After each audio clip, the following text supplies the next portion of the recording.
Hey, hey, what's up? Happy Monday. Episode 166. Here we go. Let's have some fun on a Monday.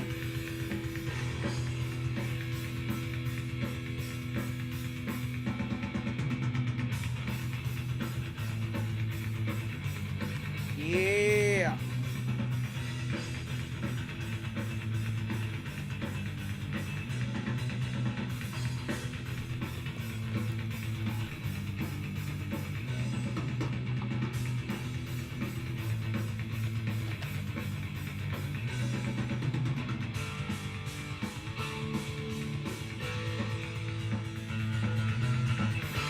Here we go.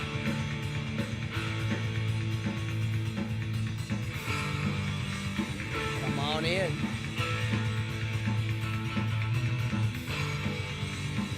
I almost forgot.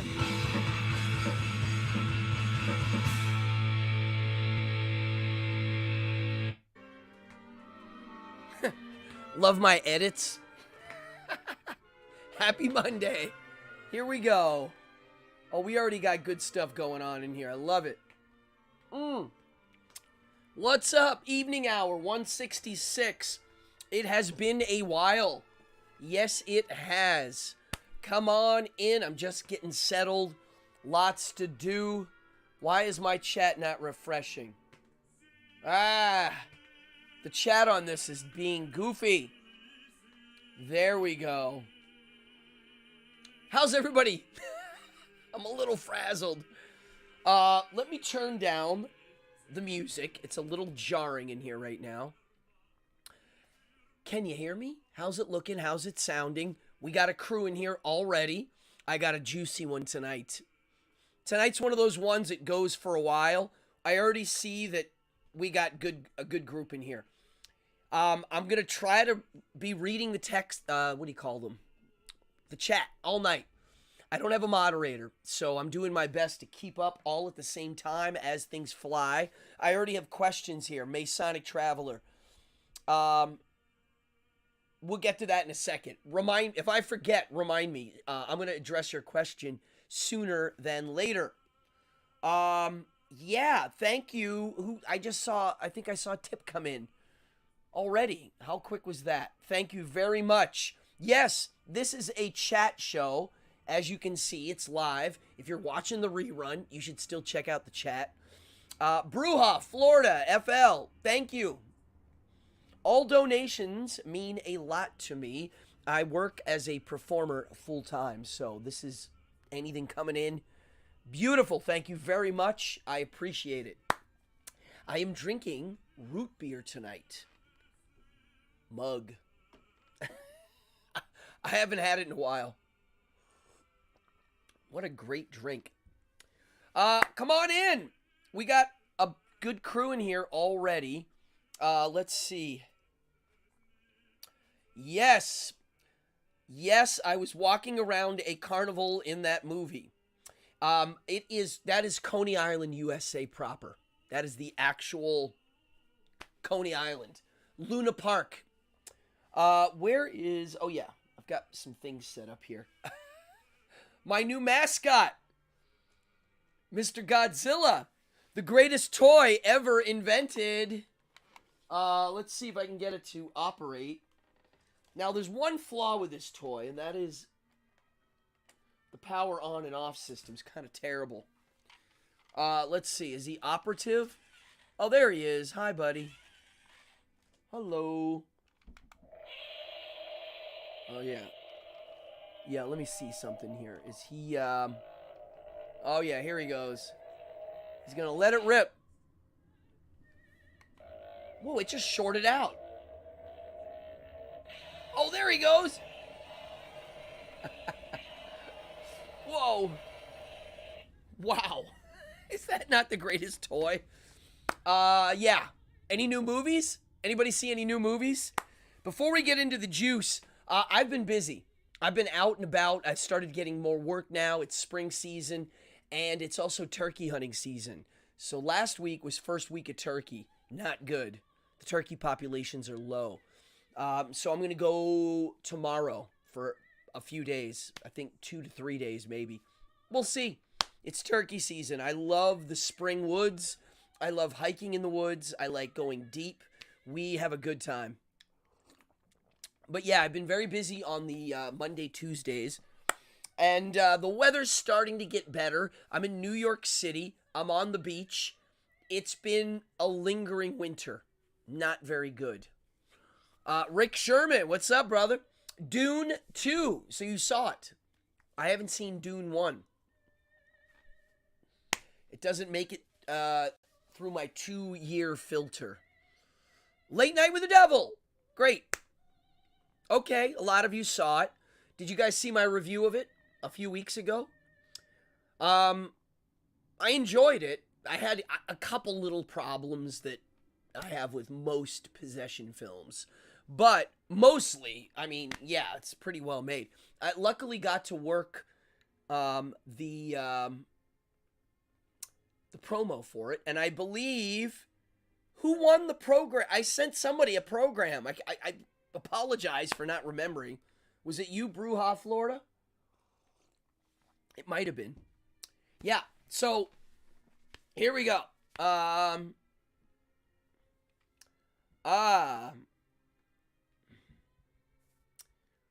Okay.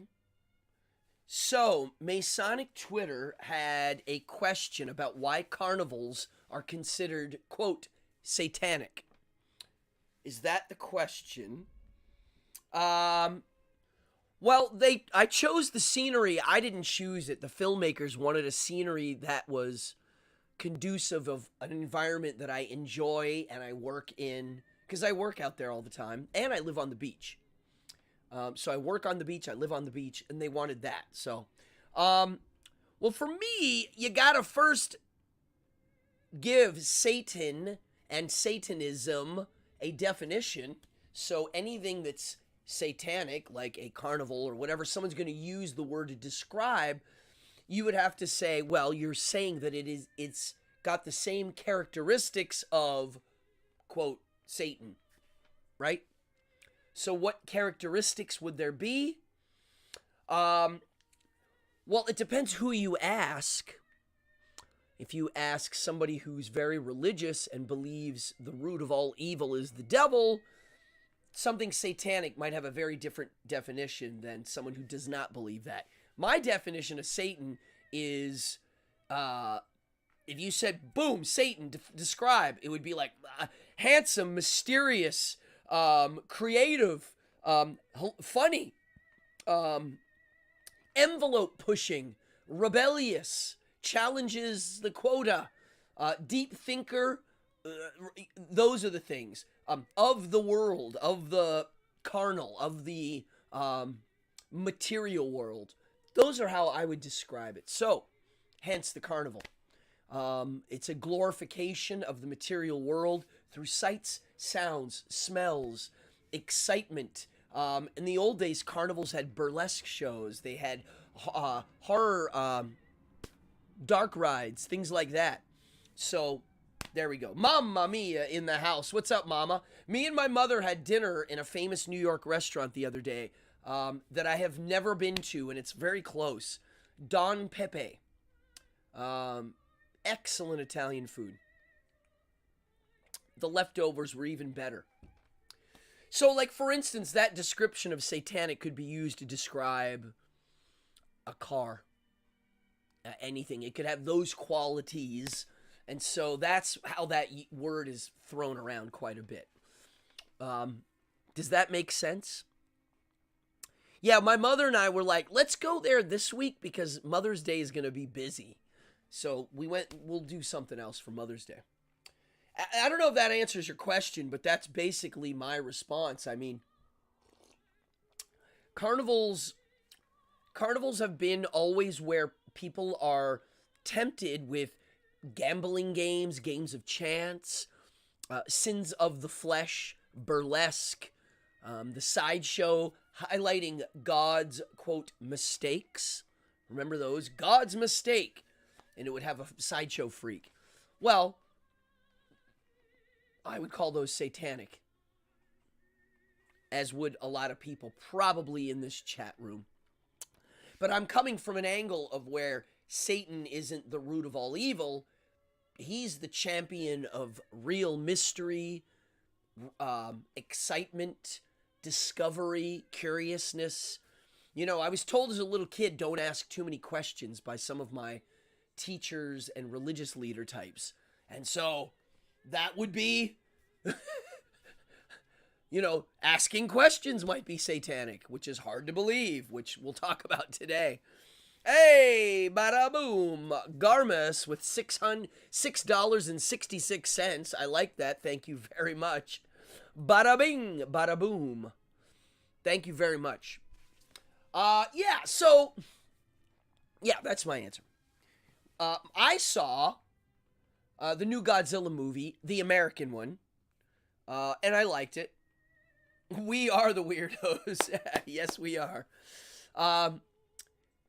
And I liked it. I really did. It's a family film. It's for kids and adults. It's not too heavy serious. The new Godzilla movie, King Kong Godzilla, New Empire. That's what this toy is from. I like it. It's it was definitely like oh, it's on. I guess he's gonna explode. Hello.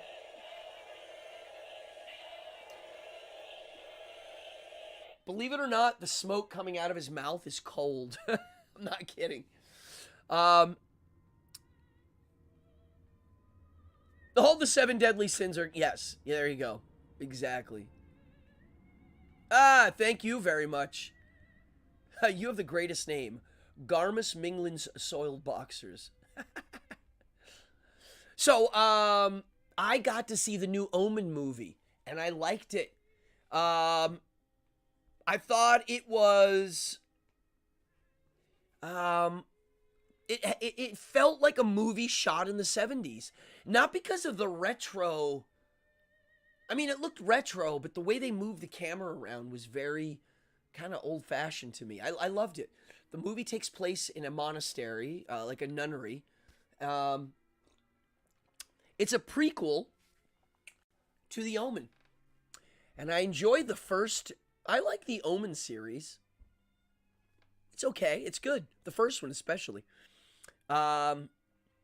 Directed by... Who directed the first Omen? Somebody... The guy that did the Goonies? I think so. It's, what's his name? Richard Donner? Did he do The Omen? Am I wrong?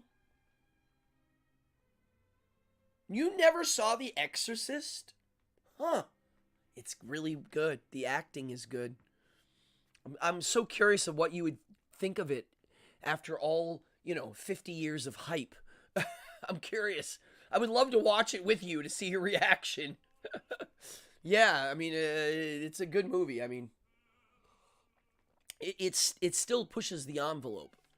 So yeah, I would like to see the Omen movie again. I don't do that to most. Okay, it is Donner. Sherman, what do you think of Richard Donner? You're a film critic. You have good insight. I personally, I kind of like his Superman film. I like his version of Superman 2.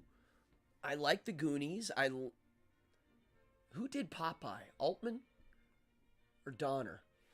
I mean, I don't think it's on, Amazon Prime? Exorcist? I don't know. It's on something. What else before we get into this? Books. Well, as for books, right now I'm reading these.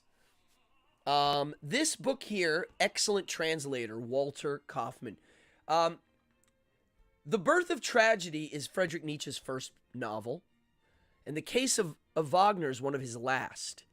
In this one, he praises Wagner, and this one, he takes him apart. He criticizes him heavily. So I'm reading this I read this one. I loved it. This one I'm reading now. This book by Lou Salome, called Nietzsche, I'm reading, which is I'm going to talk a lot about tonight. And I'm almost done with The Gay Science. This translation is terrible, but the book is cheap. I really, really like Gay Science. It might be my favorite besides Beyond Good and Evil. Um, it's got all the good essays in it. I mean, really, it's got all the big ones, this one. It's got God is Dead. It's got the eternal reoccurrence demon story. It's got all the big Nietzsche stuff. If you're new to Friedrich Nietzsche, I wouldn't recommend reading Gay Science or Beyond Good and Evil just yet. I might recommend Human All Too Human. I don't know.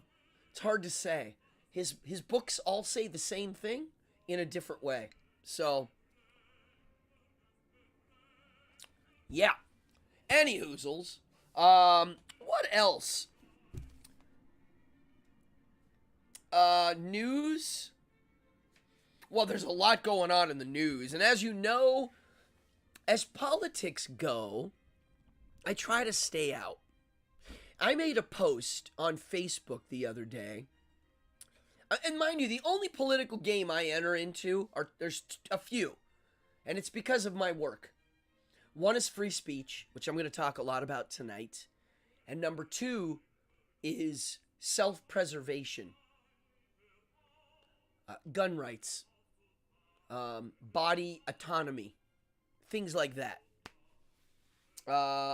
Nietzsche power chords. I like that. That's a cool phrasing.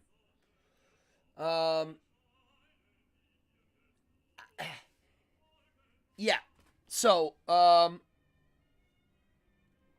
as politics go, we have many wars going on. We have protesting wars. We have an election season that's unlike any other. We have, what else? I mean, there's a lot going on.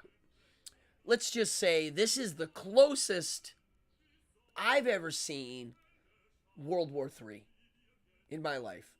In the 80s, I thought we were close with the Russia conflict, the Cold War kind of stuff. But it seems recently that the heat is on even more. I don't know. I try to stay out. So I made a post that, there's a lot of politics now on Facebook. And it's not just, it's on both sides. And one will make a statement and another will make a statement. And it's you're either with me or against me kind of a thing. And if you're not involved, you're the enemy. Right? That's kind of the thing. You're either an oppressor or the suppressed. A or B. And if you don't pick, we'll pick it for you. I see a lot of that online. If that's your mode of, I don't want to use the word thought, but if that's how you frame things in those terms, I don't participate in that. I'm a little bit more nuanced. I might be binary in my gender, me personally. I'm very, that. But in my politics and that, that's where I'm non-binary. On morals and on politics and on good and evil and all that's where I'm an abnormal person. I admit it. I don't have the same views as the majority. That's for sure. And I don't expect you and whoever's watching that has opposite views of that to jump on board.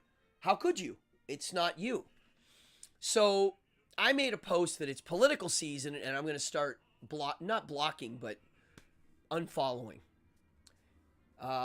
And it was so funny. Most people commented, hey, yeah, I agree. And then they're the ones that disagree. And their response immediately assumed I was one type of politic. And somebody I know wrote, it's like, if you don't care about the future, you're bad, basically. Which I think is kind of how people might interpret someone trying to be non-political. How dare you not care about the future? If you do that, you're being selfish kind of a thing. And a lot of people might think that about me. They can go right ahead and think that. I see it very differently, obviously. But yeah, so politics, I try to stay out. When it comes to free speech and eggshell speech and compelled speech and having to get permission to do certain things or to explore certain things. Or if I explore something, I get put in a category. That's where I have something to say.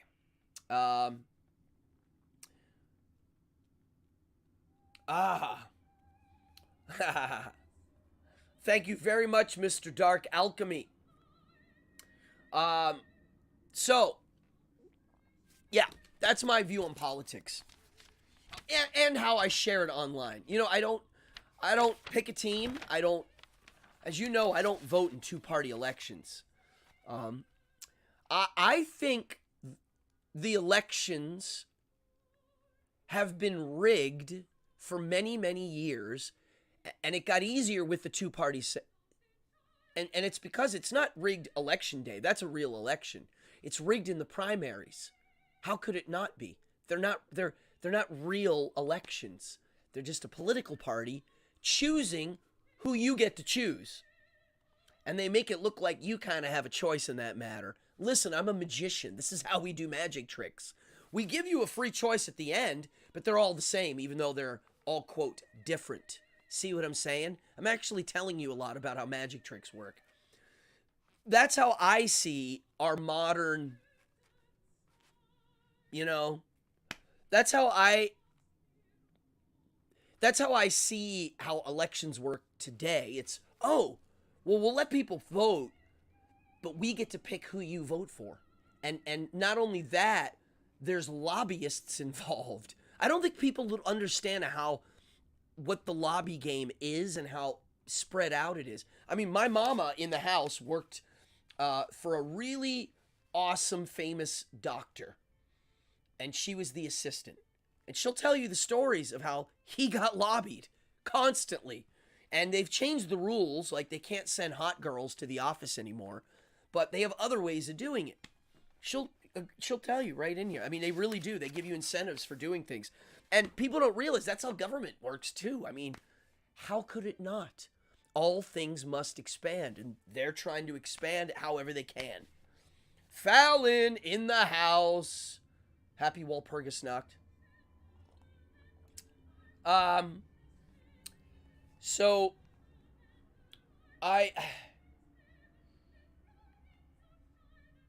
what's it say? It says, it's that time of year again. Cardone's name pops up. What's up? Dr. Atkins? Who's Dr. Atkins? Is that the Atkins diet? So, what do I want to say? Let's get moving. Let's talk about Nietzsche's broken heart, and maybe we'll move that into creative death. I want some free speech people in here. Do we have free speech advocates? Because that's what I want to talk about. And not only that, I want to talk about a climate that's created where people don't feel compelled to be creative. And that's kind of what I'm getting at with that one. So, Nietzsche's woman. Well, I'm here to talk about Lou Andreas Salome. And I hope I'm pronouncing that right. She was born in 1861. And she died in 1937. It was. So you guys got notifications, which is good. I try to put them up a day before. I think it works better. So Lou Salome, she's known as being a psychoanalyst. She had relationships, friends with Freud, Paul Ray, I don't know how to pronounce his name, Friedrich Nietzsche. I mean, she made friends with all these people. But the crazy part is when she met everybody, they all kind of fell in love with her. And she was famous for being like super smart, on point. I think everybody really thought she was kind of cool for her time. And Paul Rie met her and proposed to her and fell in love, and she turned him down. Friedrich Nietzsche met her, and he proposed not once, but twice to marry her, and she turned him down both times.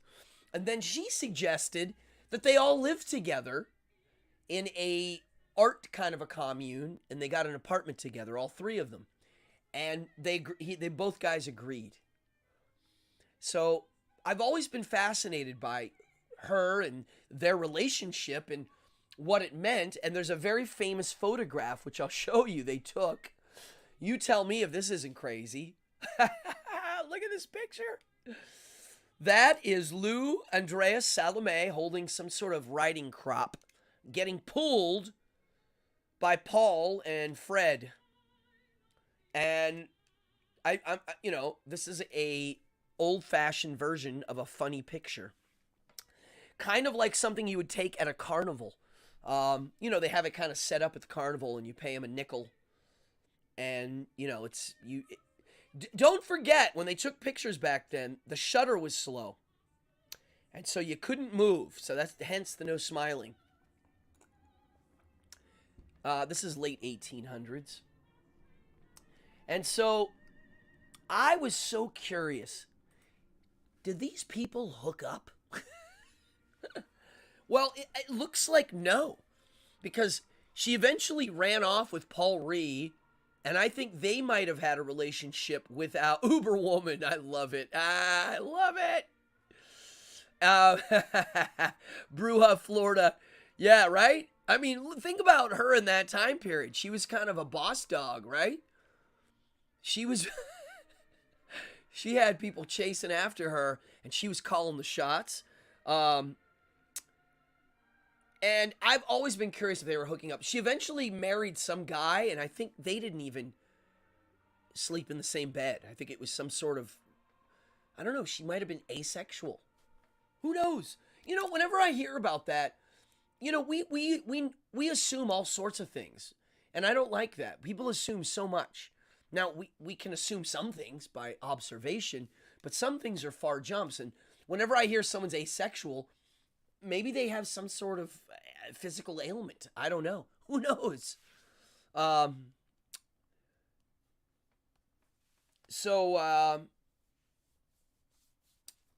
wow. What's this explosive power? Wait, I'm missing something here. It seems interesting. I'm reading the chat. So when I found out that this lady, after leaving Nietzsche, wrote a book about him and did a psychoanalysis, I really went crazy looking for it, and I did find a copy, and I started reading it. I read the intro, and I'm in the middle of the first chapter, and it is fantastic. I don't recommend it unless you know a little bit about Friedrich Nietzsche, because she is writing this after the fact, and she lived to see how people interpreted him. So she lived to see that his philosophy was hijacked by the Nazis, and that, a lot of people had some disdain for Friedrich Nietzsche. And quite frankly, I've always been impressed, even like when I was a little younger and didn't know a lot about the details of his philosophy, of why his philosophy never was canceled. It would seem like it's the most cancelable philosophy. Like if you're walking down the street carrying a Nietzsche book, it's like, that guy's bad. Well, it didn't get canceled. Why? Because you can't cancel it, because it's pretty sharp. It's pretty thought out and sharp. And there's over 100 years of scholarly debating on his thoughts and his observations and his psychoanalysis of humans, even though he wasn't a doctor of that. And so right away, I noticed in chapter 1, the thing that, and this is what I wanted to talk about, I'm curious if she gets into him having a broken heart, because he definitely did. He asked her to marry her twice. They lived, you could just tell he was waiting for her to like wake up to the fact that he was Mr. Perfect, and it never happened. You can't pick what you love. You can't pick what you like. You don't get to choose that. You just do. You like what you like. And so there you go. Now, what I noticed in chapter 1 that fascinated me is she's doing a lot of, she'll post a lot of his quotes and kind of go over it. But the thing that blew my head off is she immediately goes to people criticizing Nietzsche for not living a, quote, full life. And I also am always angered by any time Friedrich Nietzsche is mentioned, people that know nothing about him will go, yeah, but he died alone and crazy, or he died of syphilis, or, you know, he was nuts and he was unhappy and he didn't have anything and he died in a room and he died unfamous and he was miserable. He was miserable, miserable, miserable. And like, most people that are saying these things never, ever once read his works. And she kind of jumps on it. And, oh, he definitely had a big influence on Crowley and even more such LaVey. Yeah. People that like Anton LaVey should all read Friedrich Nietzsche because it's definitely the source of a lot. And like, for instance, the Nietzsche stuff, she points out, yeah, he had health problems. And it looks like to me, the guy might have had migraines. Like bad. And they just didn't know what it was. And because he had to like stay out of the light. And, you know, it sounds like he had migraines. He could have had a tumor. So he eventually, you know, became a recluse. And he did eventually have mental problems like his father. It could have been syphilis. It could also have been hereditary. His father had them too. And like here's an example of people crapping on somebody without... Okay, hold right here. I don't like to leave the camera too often, but I'll show you an example. These are philosophy dictionaries. Okay? Let me show you how somebody takes a slight dig at a philosopher. Here's the Penguin Dictionary of Philosophy. And I'm going to look up... Oh, look! Ayn Rand is in here. For all the people that love or hate Ayn Rand, she's in this one. Rand, Ayn. American writer of Russian origin. Her so-called philosophy of objectivism condemns altruism. So-called? Why would you put that in a dictionary? That's kind of weird, right? That's how Friedrich Nietzsche is described every time I read about him, even in the intro in the Lou Salome book that the translator did. You know, it's like, oh, Nietzsche died miserable and crazy. And so she points out, look, you have no idea what you're talking about. You're judging him on these external things. The man, he took a vacation inwards. And he in his terrible times, he figured out how to be a happy nihilist. And that's his contribution. He went in a manner that no one had ever done before. And he realized that these competing drives in our head are an internal will to power. So-called. It's funny, like, I had someone go, like, you know, it's so funny, like, how there's no women philosophers. And I was like, there are. And here's a really good one, and no one likes her. and the people that don't like her never read anything about her. They really don't know anything. Her history or her philosophy. Dictionary should not be biased. You would think. This is the Penguin Dictionary of Philosophy. I kid you not. So, you know, words have meaning, and their organizing has meaning. So I will let you know what I get to when I get to this book. I have a lot of questions. I want to know if she gets into her relationship with him, like the details. So it's a fun read. If you're a philosopher Nietzsche fan and you want something wacky, it's good. Yeah.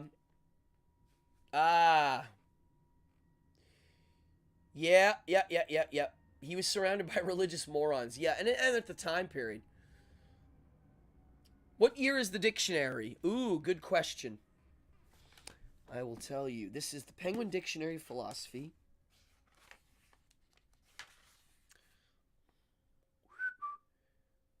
The original is 1996, reprinted in 2000. Ayn Rand is not in a lot of philosophy dictionaries. They don't put her, they don't include her. She got kicked out. Well, the Fred, usually he gets a pretty fat entry. But let me just see. Nietzsche.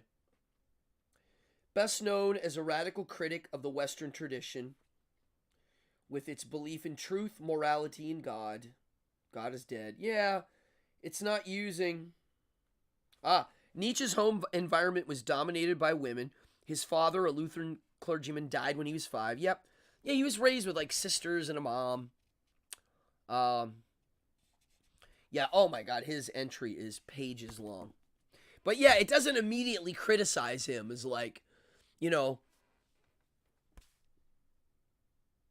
Oh, yes, there is a movie called Lou.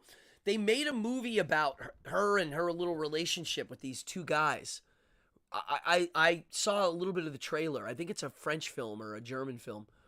I will eventually look it up. She sounds like a cool lady. Fascinating. Historical character that most people don't know anything about. Clearly a smarty pants of the times. And bravo, Lou. I will read your book. Now let's get into creative death.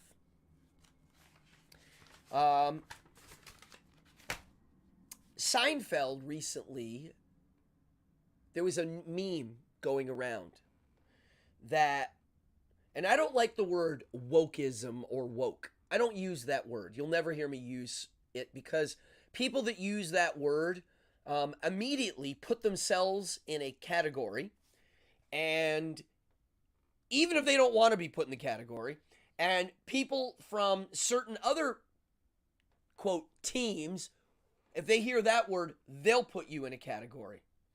So I don't use that word. So instead of that word, I'll say virtue signaling of sorts, virtue proclamationing, and over hypersensitivity. So Seinfeld said, wokeism or whatever, I forget what the meme said, it hurt comedy. And I saw somebody that I know, a friend, posting, no, it's your bad comedy that ruined it. And the person that wrote that is not a comedian or an entertainer. And they're wrong. I do think it has hurt comedy. A lot. And I know this because it comes on a two front.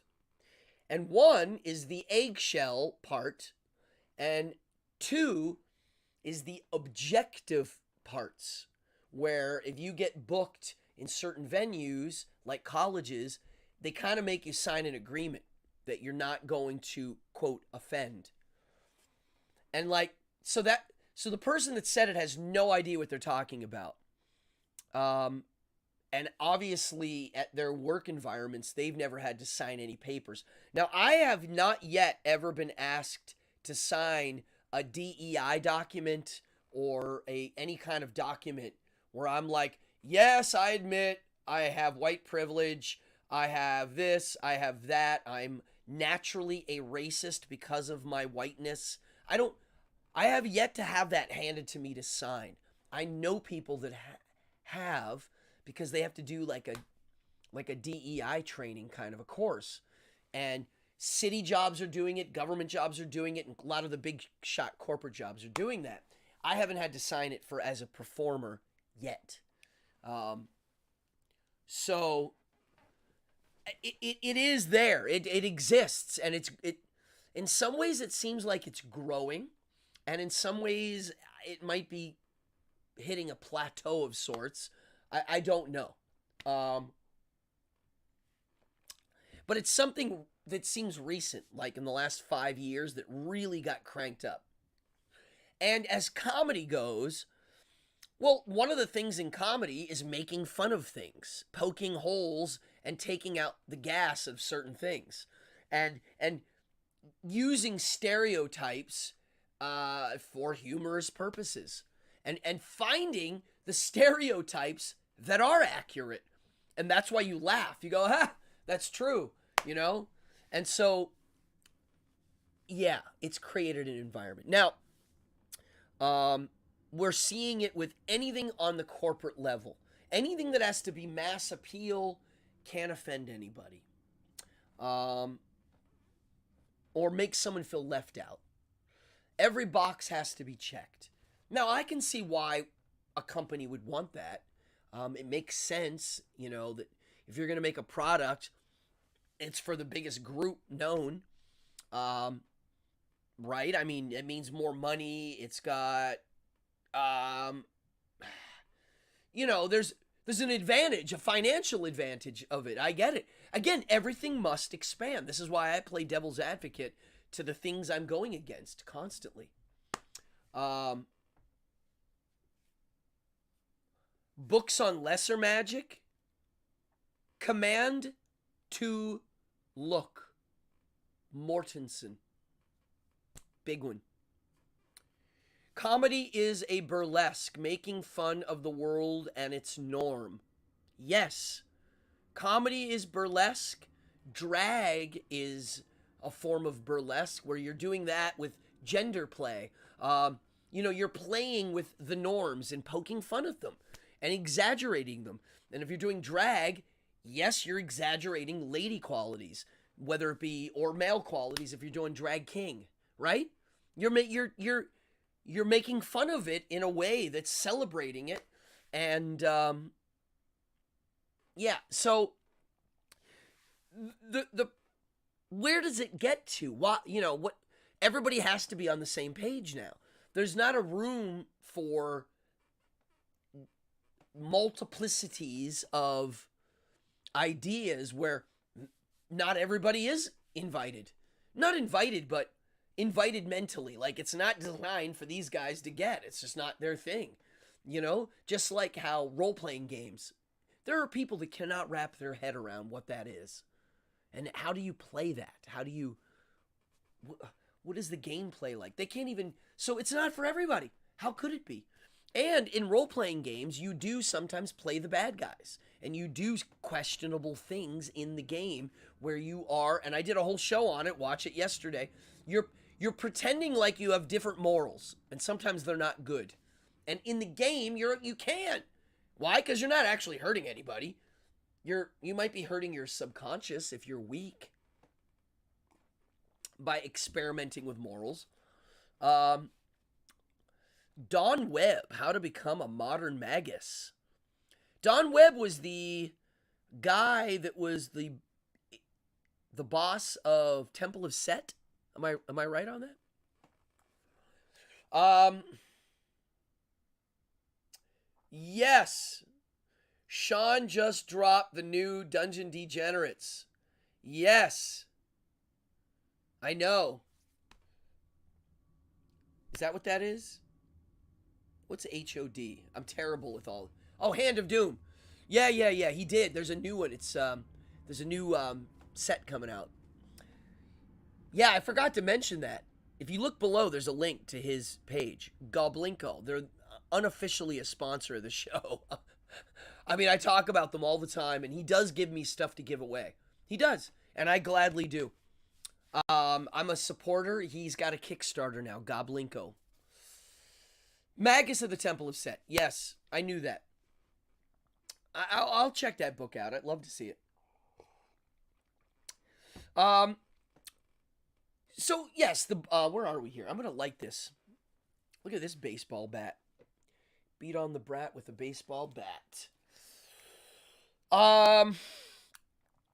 Please give me some thoughts, people, here. Because it would look like we are getting to the point where people are, and I've heard this from multiple sources, individualism's destroying America. And that is the cry. Tell me if I'm crazy. That's Marxism. That's what that is. Am I crazy? This is what Ayn Rand was not into. She was leaving communist stuff and just like, ah. And so it would seem that the youth of today and the duality of how they're framing everything. Mind you, they're not framing everything from a religious point of view. I saw somebody today talk about something. It blew my mind. I can't even remember who said this. They were talking about when they were debating slavery, the people that were defending why it was good were using the Bible. And the people that were saying it was bad were using the Bible. And that's how they framed their worldview. The whole kit and caboodle was coming from that.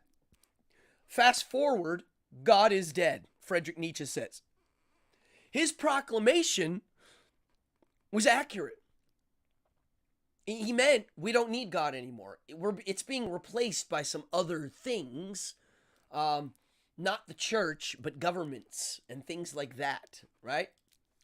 Oh, curses! Oh my God! Oh, we're getting into a whole nother subject in the text on magic, black magic, and my thoughts on it, and I'm writing a book on it. I'm going to try to answer this question quickly before I get back to my point. No, let me finish my point. So my point is, today, the young people of today, and they're framing things not in this biblical frame where they're taking it and putting it on top of the problem and using that as the guidebook. They're using other things. And it would appear to me that the idea of the world being divided into oppressor and suppressed, it's very Karl Marx, and that's literally what I hear people saying. They're not even hiding it anymore. They're not saying it's Marxist, but they're that's the framing. Like, you're either with us or against us, and there's blackness and there's whiteness, and the whiteness part, it's not actually this, but it's a thing, and we're going to put you in that if you're against us because that's oppressive. That's how I see it. Yes, I would say that. The reason in logic is, quote, replacing God, right? But the problem is, it would appear to me that when one notices the law of the jungle, there are two types of people.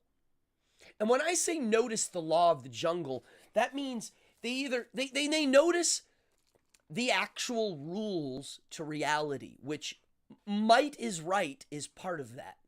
When something becomes powerful and domineering, it's going to keep going. It's like things are constantly jockeying for position. And when noticed, if you are on the one side of it, some people don't like it. It immediately is, that's bad. And so, and if you're on the other side, it's a good, and the values are based on that. What side you appear on, what side you think you're on. And to me, that's what it all looks like at this point. And that's why it's a very different thing. It's very different. Oh yeah, so I'll get back to that Masonic. Remind me if I don't get back to it. Say hey, because I can't answer that quickly. Actually, I have an answer that could go for 10 hours, but so what is going on? Is it a version of collectivism to solve?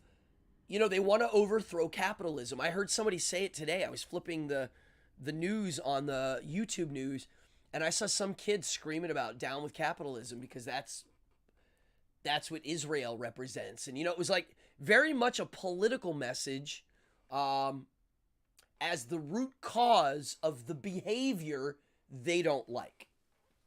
Does that make sense? That's what it seems like. And because of that, yeah. So, back to creative death. When it comes to creating film, television, entertainment, philosophy, poetry, art for l'art pour, art for art's sake, whatever it is,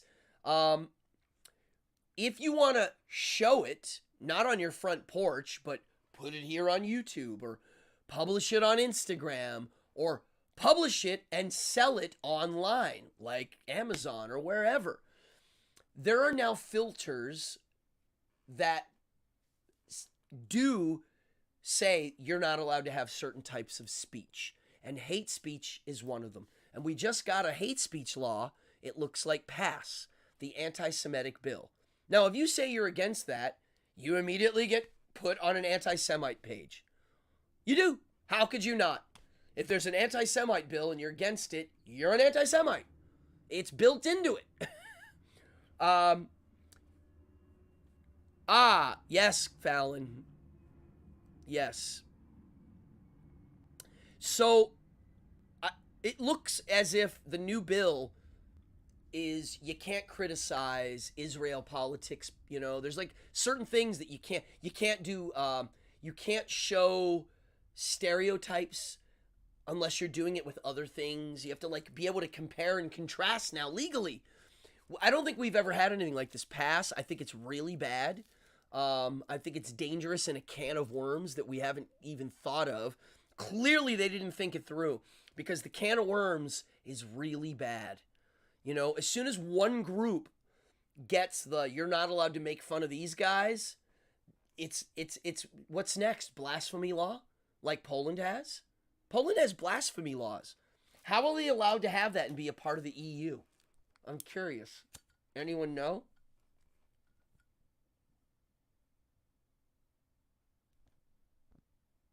Oh, I almost got it. There you go.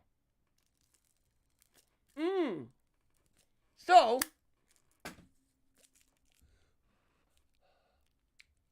uno momento.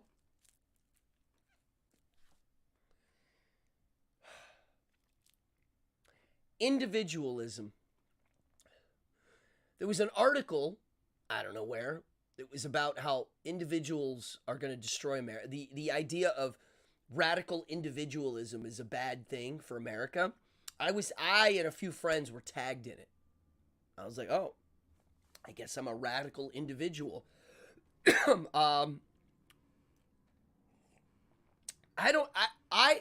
I feel that as soon as we start this thing where we start to go after hate speech, people really need to understand something, that the concepts of love and hate are so crazy subjective that it just can't be. I really have no idea how you wrangle this. I've mentioned this before. I have a very, very strong image of me sitting at the surf club, and there's a girl from Australia. She was probably 10 to 15 years younger than me, and we were talking about something, I don't know. And we got into speech and free speech, and she was like, hate speech has to be made illegal. And I was like, okay, and who does that? And she's like, the government. And I'm like, okay, but what if the government eventually gets somebody you don't like Donald Trump? And I knew she didn't like him. And he's a good one to use for this example because he's so polarizing. And she was like, well, then that's different. And I go, but you just proved my point. And it's such an easy little thought experiment.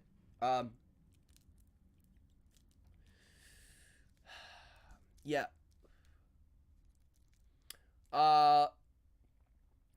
Yes.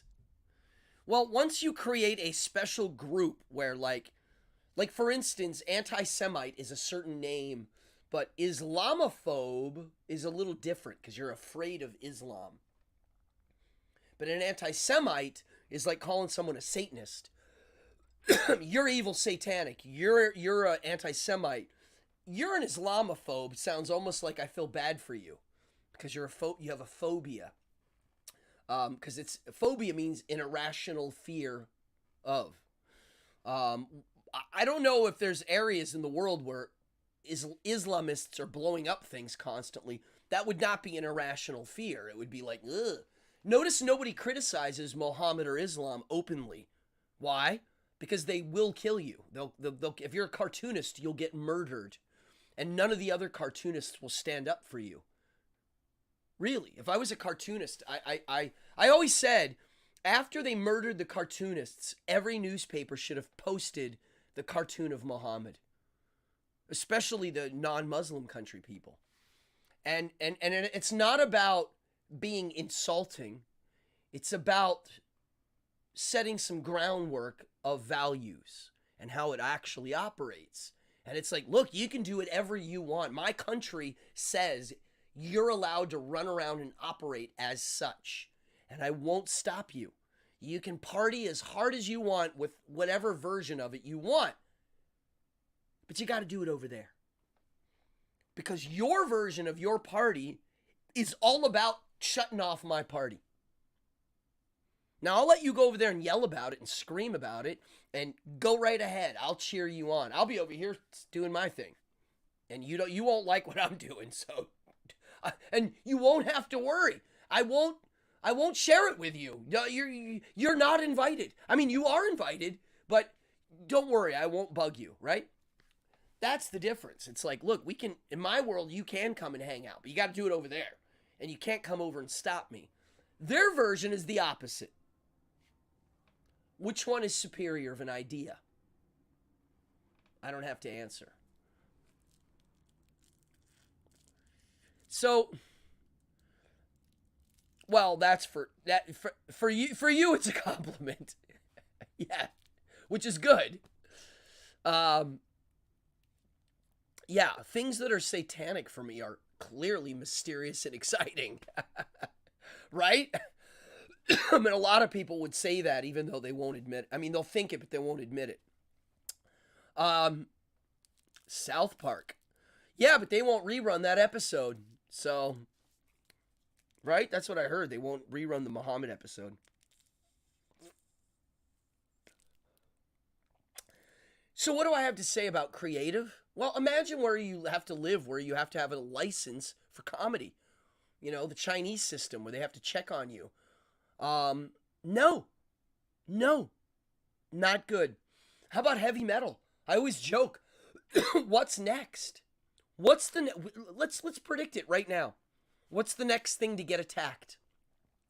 What's the next thing that we are all doing and a part of that in the future will be considered offensive? What would it be? And then I'm going to answer this guy's question. What was that question about magic? Somebody asked me, what are your views on curses? What causes them to work? Is it the emotional intent of the person's will? Or is it just psychodrama? And it just changes their perspective of the person. First of all, on the note of curses, and I'll do this quick. Well, free speech fixes everything, in my opinion. Taylor Swift. So on the note of curses, a lot of people look at curses as a self-help tool to expel negative energy. I'm going to put a curse on that person and pretend like they're dead. And I'm going to treat them like they're dead, and they really will be dead in my imagination, and that's going to help them get through it. Then there are the people that are like, I'm going to put a curse on that person and actually make them get sick and die, or irritate them to the point where they leave. And that, to me, they go together, but they're different. If you're actually trying to cause change externally via a curse, well, yes, the psychodrama will get your psychology, your subconscious psychology, prepared for it. Also, it'll prepare your subconscious for when the bad stuff does happen. The second part is an understanding of how everything works and your observation skills, and an understanding of a concept that I like to use, the analogy that this is my analogy. Someone's on the other side of the street, and you hold up a piece of paper of someone of a dead kid. A terrible picture. Horrible. As soon as that person across the street sees what the picture is, you're going to change all the chemicals in their body. You're going to create stress, distress, dread. Yeah, it's going to cause all sorts of In seconds, you're chemically altering them. Magic is the ability to do that without any seen force. There's a lot to it. It's how magic tricks work. It's the same thing with some other details added. That's what my book's about. But at any rate, if you think about it, you can put together the pieces to the puzzle on how to pull it off. It does help if you're an actual magician, I'll be honest. I find it funny that a lot of people that participate in magical arts don't understand magician arts. Because they go together. Did that make sense? Let me know if that kind of had a flow to it and made sense. So, creative death. This is something fascinating. When I realized this, it really made me realize of why it seems that the version of inclusion has a backlash. And so the people that are angered by, quote, wokeness, and the people that are the ones that think there's a new and better way to see the world, and the old people of the old ways are not seeing it, they're not seeing it. They have two different values. They're butting heads. It's not working. Their solution is forced equality for now until it evens out. Well, clearly that doesn't work. And the other side is like, might is right. Or catch up now. Or right, or like the Morgan Freeman type. Like, the more we talk about it, the more it's going to linger. We have to now move past it. That's how Morgan Freeman describes how to get past the racist stuff. Right? So you have that side, and then you have this side, and they're button heads. So here's what I noticed.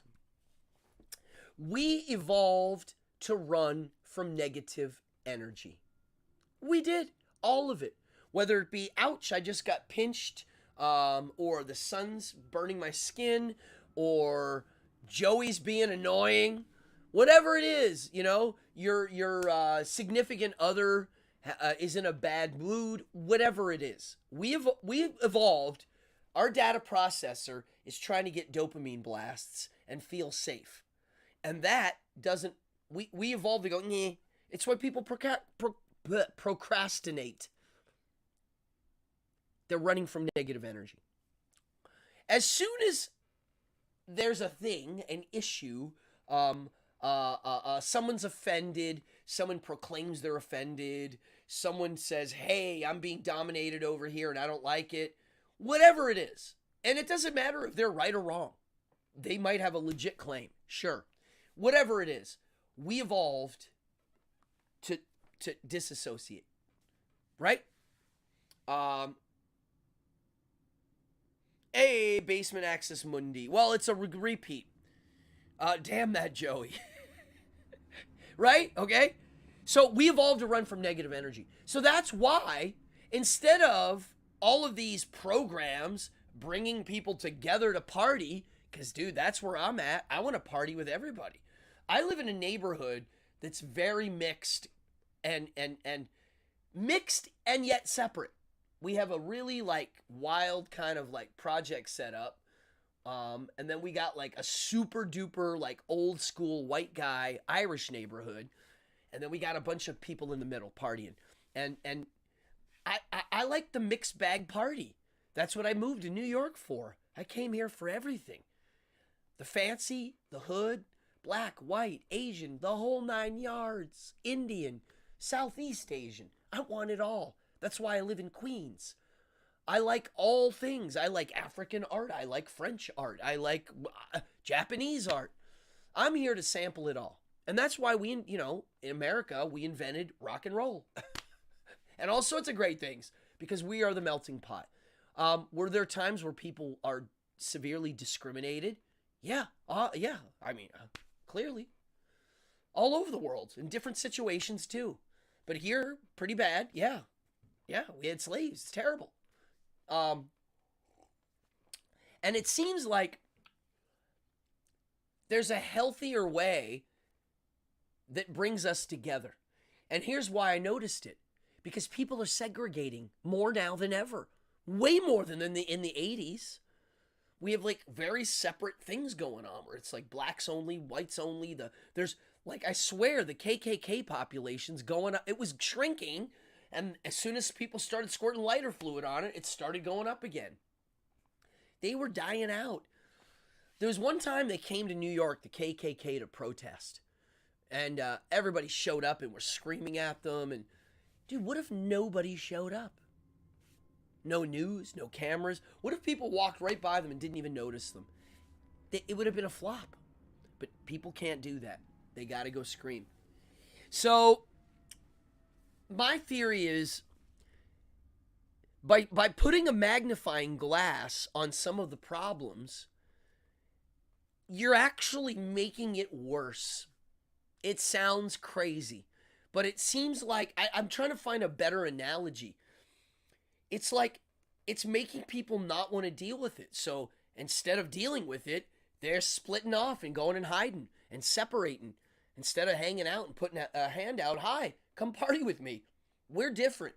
You might have a different value than me, but we can share this. We can share music. You know, please appropriate my culture. Take it. Have fun. Let's share that. I'm going to take your music, you take my music, and then we'll mix them and make new music. How's that? You know, like, to me, that's what we're doing. That's the fun part. Right? Am I crazy? I mean, I don't believe in ghosts. Well, I believe that people believe in ghosts. And I believe that those people seeing ghosts are seeing something. And that something, I don't personally think is a lost soul trapped on Earth. But it is something. And it might even be just actually in their own subconscious. And the reason why they're seeing it is because of maybe sound frequencies causing them to hallucinate, or who knows? There is reasons for certain things, I would say. But yes,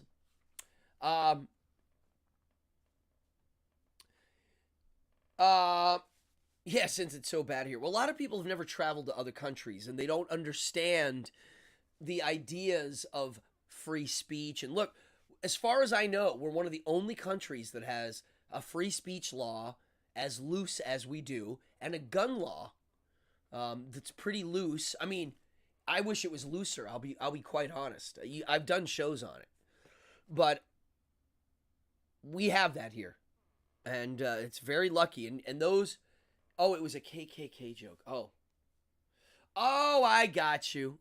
I mean, I don't know. I can't believe it. I get you. Yes, they do look like silly ghosts. Did you ever see the history of the KKK? It's not what I thought. It's really weird. It's like they were hired to scare away some black people for something, and then it became that. But it wasn't necessarily started for that. It's weird. Yeah, they're strange. I really think though that they were definitely on the decline since the 50s. Now they're on the upswing. A lot of the white supremacist groups. I mean, how could they not be? They're getting literal lighter fluid squirted on their cause. If they're being attacked, it gives them a reason to go, we need more. I mean, that's, again, it's will to power. It's the ebb and flow of reality. If you push back, as soon as someone feels resistance, it makes them swell. I have a board game called Root, and you play factions. And they all win from different ways. And each faction gets points differently. And one of the factions, if you attack them, they get stronger. So you kind of can't attack them too much. Whereas the other factions, if you attack them, I mean, clearly they get weaker. But there's a few that it's called the Woodland Alliance. And it represents the bunnies, the squirrels, and the mice of the forest. The little folk. They're not very powerful. But if you poke them, their numbers get really strong. And I don't know. It's funny, like, creatively, I right now don't feel impeded by my arts. My magic arts are live, meaning I do them in shows, um, in a public forum, and I keep my material. I like my material to be universal. I don't put politics in my material. I don't. Um,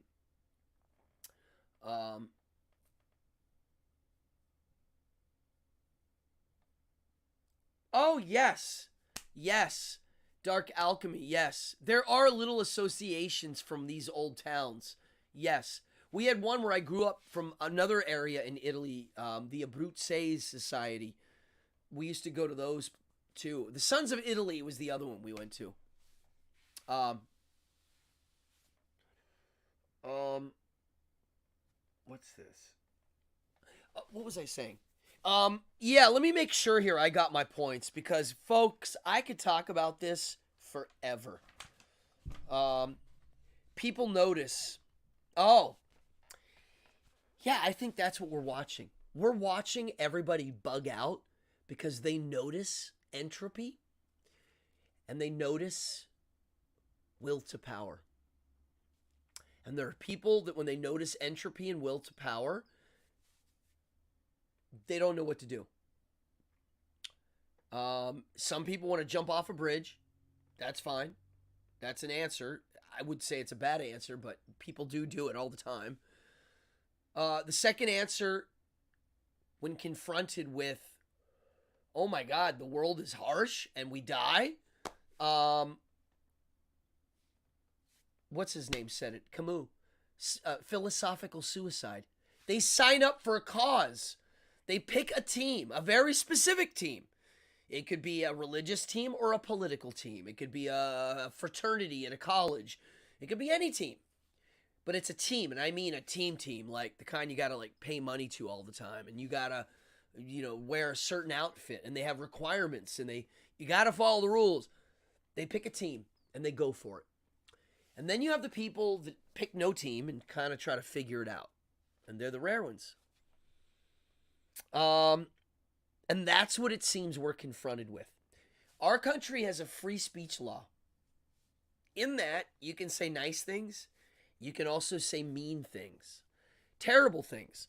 You can say things that sound pretty harsh. We have laws about threatening people. And you could say, and this is where it gets gray, they'll say hate speech causes harm, literal harm. And that, I'll tie it to a curse story. A man put a curse on another man. And when people found out about it, they started messing with the guy who had the whammy thrown at him. And that guy was mad, found out that this, quote, curse had been put on him, and he sued the man who put the curse. And now the question is, what happened? Did the judge say, well, you're kind of allowed to curse people, or that's hate speech? And the answer is, he was allowed to put the curse on him. It's called an imprecatory prayer. It means you prayed to God to hurt somebody. That's what a curse is in technical terms. It's an imprecatory prayer. And the Bible has them, where there's prayers to God to smite the enemy. Whether it's God, Satan, spaghetti monster, doesn't matter. I'm praying for that to happen. And so they said it's not. It's not. I agree. I would say that using words as weapons is a skill that we should all have available. And it requires education, and it requires a society that learns how to use their words for defense and how to use rhetoric to turn the whole thing around and change it right there. And that, to me, is why we have a free speech as our First Amendment. It's powerful. It's the biggest one. It's the ability to communicate what's in your head, whether it be something nice or something mean. It doesn't matter. But it's the ability and the freedom to do that. And when I say freedom, I mean there's nothing impeding upon it. Its source, where it's coming from and where it's going, that's the part of freedom I have some, I don't know. If you watch my shows, you'll hear me talk about it. Oh, Maron. All right. That was a good one. I got to get ready for turkey hunting. And, yeah, I'm going to eat dinner, and I'm going to finish my baseball bat. That's my evening. And then I got to prep. I got shows, and I got other things coming up. Spring, I start to get busy with Ramones right here. If you're at Rockaway Beach or New York City, Ramones will be playing on the 25th of the holiday weekend, Memorial Day, for Tap That, which is a business out here. We're their opening weekend party. So Ramones will be playing. Sounds like a New York Jets fan. Put on the red hat, put on the blue shirt. What is that? Dang, I just remembered Adam told us the story of painting. Oh, yeah. Yes. I'm looking at all these. You are welcome, and I don't even remember which advice I gave you at this point because I've been talking for an hour. Yeah, if you're new to the chat, please say hi. Who else is in here? Not everybody says hi, but I always like to know who's in here. It's nice. I might have something to say to you. I might have a shout out. Yeah, I had a good time tonight. I just really want people to think about what this all means. And, they're passing this new law, the anti-Semitic law. I have a lot of Jewish friends. I love them dearly. The philosophies of certain things I might disagree with. And politically, I might disagree with certain things. But, I can live with other values. We all can. There's ways to do it. Oh, you're not late to the party. So yeah, that's what it is. I think we just got to keep talking. As soon as someone starts calling names and using you're a racist, you're a anti-Semite, you're a bigot. As soon as you start doing that, it all starts to fall apart and we start to split off into groups. There's a way to do it. Before I go, I'm going to give you a little secret. I really try to not use words that immediately make people put you in a category.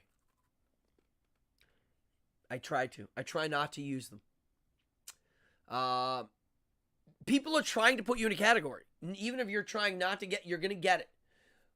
So go out of your way to be ambiguous and to try to really get behind each side of the coin and see from each side the value. And, yeah. Want advice, Dong. What is that? Don't watch the news. Well, that is a great solution, for a lot. Yeah, I would agree to that. I hate all censorship too. I think people need to be not treated like babies. When you treat little kids like little kids, they act like little kids. When you treat them mature, they act mature. That's how I treat little kids. Yeah, don't use buzzwords. That is and I'll be honest, that is a secret to lesser magic. I can't believe a lot of people that think they're occultists don't realize that when you play all of your cards, you're not getting anywhere. Really, if anybody's watching this that's into occultism, hold your cards. What is wrong with you? When you just throw it all out, it's so easy to just move around it. And the magic's lost. That whole holding up the painting and causing change is gone. You got to learn the art of subtlety. That's it. People who silence people are sensitive. Yes. This country was not built upon sensitivity. It was not. We're loudmouths. Folks, I had a good time. If you're the donating type, there is a link in the description. And yes, people do throw me donations, and they are wacky appreciative. You can also check out my Wacky Mart online. I have some wacky stuff. There's some really cool posters on there, and I'll sign them, and you can. They're great presents. There's some Coney Island stuff on there too, I think. So yeah, folks, thank you so much for being here. I wouldn't be here without a live audience. I would hate doing this without a live audience, and I have some really good people that come in here, people that ask awesome questions, and I love answering the questions. It makes me learn my stuff better. And I'm a student. I'm learning. If somebody thinks I was wrong in my thinking on a subject, show me, and I'll go. Well, I would love to see what that is. Yeah, I have a good time. I hope you guys love Mondays as much as I do.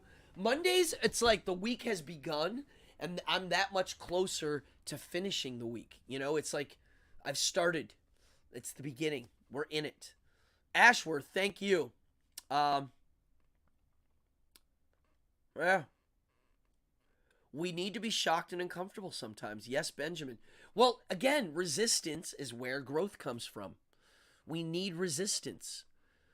It's why there's world problems. You know, resistance causes that. It's will to power. Feeling power increase is the top dog. Whatever type of power it may be. Thank you. Yeah. I'm just trying to get dinner table conversations. And don't be intimidated by talking about these heavy subjects with your kids. Even little kids can learn about this stuff. You start with basic concepts and you ask them their opinion on it. Why the black magician believes his intent can harm others. Yeah. Every day is a school day. We never graduate. I like that. Yeah. I'm learning every day. I love it. Learning's fun. Learning is my resistance. It's like it gives me something to, especially when I got into Friedrich Nietzsche. I mean, really, this stuff is dense. You can read one thing and think about it for weeks upon end. Yeah. I'm going to take us out with the outro, and I'm going to go eat food. Wish me luck on my turkey hunt. Last week was no good, and we do have rain ahead, which makes it a little harder. But hey, I've shot them before. It's a little luck involved. Let's see. I might be doing a show then next week on turkey hunting if I get one. I'll take pictures. Follow me on Instagram, Cardone Magic, and I'll see you around. Where am I here? Where's my outro? News hour, end credits. Here we go.